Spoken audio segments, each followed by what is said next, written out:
I bought a flood salvage Mercedes S-Class sight unseen at a salvage auction for only $4,100. I'm left wondering, what is the story with how this thing ended up at the salvage auction? And perhaps even more pressing, was it even in a flood? It really is a mystery because the insurance company estimated the repair cost at, wait for it, $26,000. But with a cursory look, I haven't even spotted any damage. The only thing you really notice if you look at the wheels is that the vehicle seems to have taken up air suspension yoga as a hobby. Now, I'm no expert on yoga, but I think this position is called the downward dog. Looking inside, you can see that somebody peeled the carpet up over here and they were obviously trying to diagnose something. Now, they must have found something because they were able to convince the insurance company to total the vehicle. But, I want to point out, just look at the floor. It's perfectly clean, there's no water, there's no sign of any sediment, sand, salt, anything like that to suggest that there was a flood in here. But look at this, it came with 2 keys. You'll love to see that. Everything over here comes alive. We do have a front right SRS malfunction. I wonder if they were digging over here to investigate that issue, or if maybe they just disconnected something and that's why that error is occurring. Also, can I point out, 119,000 miles. This is the lowest mileage vehicle I own right now. Start her up. Look at that.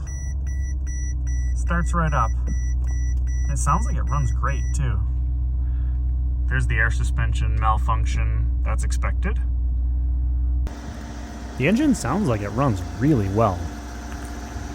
And not only does it run, put it in drive here. Yeah, we are moving. Reverse. Reverse camera works. Dude, this vehicle runs and drives. What is going on here? This just seems like it's potentially an amazing deal. It just all kind of depends on what's going on over here. The S-Class is the flagship of the Mercedes lineup. This one is a 2012 S550. It has a 4.6-liter twin-turbocharged V8, making a massive 429 horsepower and an even more massive 516 foot-pounds of torque. And it's a darn good thing because this thing weighs over 4,800 pounds. The beautiful interior is cashmere and Savannah with burl walnut trim. The old man inside of me absolutely loves it. The incredibly comfortable leather seats even have a massage feature. With the push of a button, you can lower the rear headrests and even raise or lower a privacy sunshade. In fact, the S-Class has more settings than you can shake a stick at. The S-Class is so German that the operator's manual is a whopping 532 pages long. That's longer than the history of Germany itself. Okay, so this thing right here goes in the foot area, kind of like that.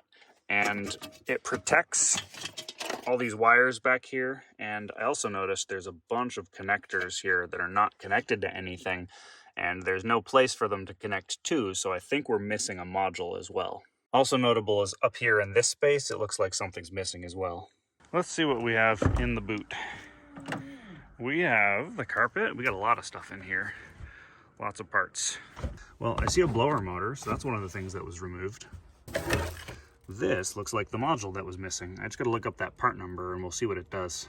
Okay, so this is the air suspension control module and it mounts right there and then these plug right into that. So this is kind of unknown as to whether or not there are any issues with it. Okay, look closely. There's a little bit of evidence of rust in here, so there was a little bit of water at the very least. I wonder if maybe some water leaked in through the cabin air intake and got some things wet over here. I still don't see how there's $26,000 of damage here. I mean, let's say this control module's bad and the blower motor's bad. That's pretty cheap and easy to fix, I think. Right, so I found in the Mercedes maintenance booklet, service every 10,000 miles, check water drain and air water duct for obstructions and clean if soiled, and that applies to the S-Class. Obviously, Mercedes is aware that leaks are a possibility and that regular maintenance is required to prevent those leaks. The first thing I want to check for leaks is the sunroof drain, which is located right in here in this corner. Sunroofs are designed to deal with water leaks, and they typically have a drain in each corner. And so there should be a tube that goes down here, down the A-pillar, and it drains water out by the tire. So if everything's working properly, if I pour this water down there, we should see it leak out there where it's supposed to. If the drain is blocked or broken, which does happen, that's when we start to see water ending up inside the vehicle. All right, it didn't come out exactly where I expected, but that's the water right there. So it looks like this drain here is working at least partially. I'll pour some more water down and we'll see if it comes out as rapidly as we expect. Well, it looks like the drain is working, but it might need some cleaning. These two vents right here are where the cabin air first enters the vehicle. Obviously water enters there too, but it's designed to drain it out. This drain right here is where the water is supposed to drain out, but when I first got the vehicle, I noticed it was quite clogged and I cleaned it out already. If that drain is clogged, it probably would allow water to go in here where it would be able to enter the vehicle. I bet this thing was also designed to take some water in and drain it out, but if you look at that back corner over there, there's a lot of tree debris, leaves and stuff, and that might be where the drain is. Oh yeah, look at all of this. That's the problem. Oh my God, yeah, there's a drain in here and it is super clogged. Well, yeah, I bet they had a really big rainstorm. This thing probably filled up with water because it couldn't drain fast enough. The air comes in on the top here, so water probably went in there, blew the blower motor, maybe it blew some other stuff as well, and here we are.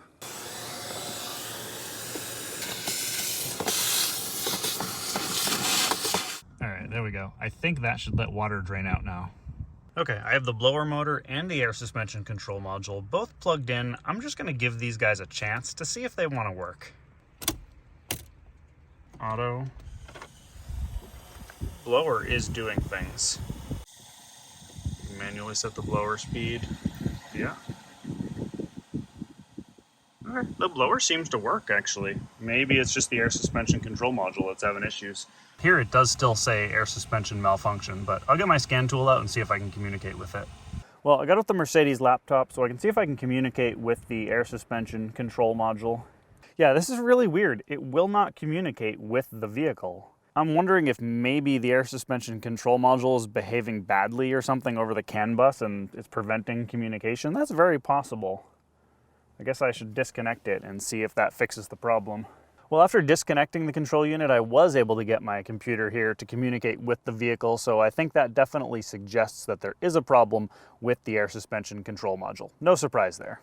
Yeah, I guess that really makes sense because right up here is where the cabin air filters are, so that's probably where the water came out, and then the air suspension control module goes right there underneath it, so it probably got wet. Luckily, I have a parts vehicle over here. I was going to fix this thing up, but it ended up being much worse than it looked in the pictures. But in here, there should be an air suspension control module that I can harvest. All right, got it out. It's got the same hardware number, so hopefully it'll work. I mean, I'm communicating with the new control module, so I think I should probably start it up and see if the suspension works.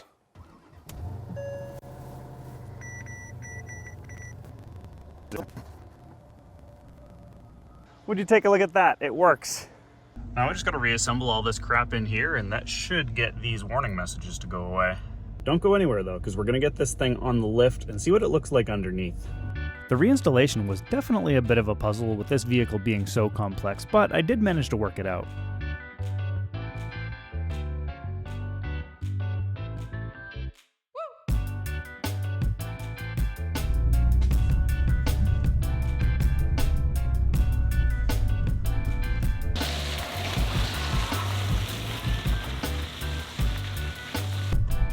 The all-wheel drive is really nice.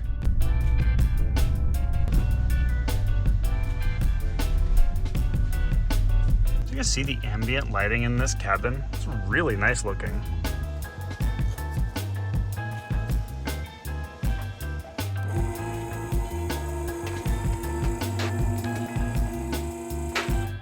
Well, it still has all of its underbody protection trays. That's really rare for a vehicle this old. Front brakes, can you see that? How much material is on those pads? They look brand new. In fact, everything over here looks like it's in pretty good shape, visually at least. I'm just kind of amazed to see that nothing's rusty under here. It's so nice. Rear brakes, those look great as well. Tons of pad thickness. Everything seems pretty tight. Okay, so here's another thing that makes Mercedes so nice to work on. The engineers were thoughtful enough to put a jack point right here, which is accessible even while the splash shields are still on the engine. That means that you can either jack the vehicle up from the front middle, or you can use an axle stand to secure it, and then you can take the splash shields off securely without worrying about the vehicle tipping over on you. On a Land Rover, they never would have done anything like that. Okay, after a ton of looking, I finally found an issue. The CV boot here is torn. I don't know if you guys can see that, but the ball joint for this lower rear control arm has a little bit of play in it, so I'm going to need to replace that too. Other than a couple little mechanical issues, which I'm going to fix in part 2 of this series, this vehicle seems like it's in pretty darn good shape. I also ordered all of the fluids and filters necessary to do a full service on this thing. Also for part 2, that's going to be like engine, transmission, front and rear differentials, brakes, cooling system, I mean everything. This thing has a lot of life left in it, I think, if it's maintained properly, and I'm definitely going to do that. This is my first flood salvage vehicle, and it's also actually my first salvage title vehicle that I plan on registering and driving on the road. There's a little bit of a process involved in doing that, including a state police inspection. And if you guys are interested, let me know down in the comments below. I can include some of that in the next video. Thank you so much for watching, and I look forward to seeing you guys in part 2.